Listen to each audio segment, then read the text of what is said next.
ప్రతి క్షణం సమాజం కోసం మీ మిత్ర న్యూస్. భారత రాజ్యాంగం పట్ల నిజమైన విశ్వాసం విధేయతను చూపుతానని, భారతదేశ సార్వభౌమాధికారాన్ని సమగ్రతను కాపాడుతానని, తెలంగాణ రాష్ట్ర మంత్రిగా నా కర్తవ్యాలని శ్రద్ధతో అంతఃకరణ శుద్ధితో నిర్వహిస్తానని, భయం కానీ పక్షపాతం కానీ రాగద్వేషాలు కానీ లేకుండా రాజ్యాంగాన్ని శాసనాలను అనుసరించి ప్రజలందరికీ న్యాయం చేకూరుస్తానని దైవ సాక్షిగా మనస్ఫూర్తిగా ప్రమాణం చేస్తున్నాను అని నేను వాకిడి శ్రీహరి అనే నేను తెలంగాణ రాష్ట్ర మంత్రిగా నా పరిశీలనకు వచ్చిన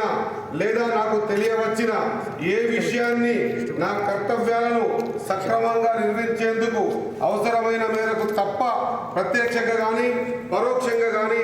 ఏ వ్యక్తికి లేదా వ్యక్తులకు తెలియపరచనని లేదా వెల్లడించనని దైవ సాక్షిగా పవిత్ర హృదయంతో ప్రమాణం చేస్తున్నాను.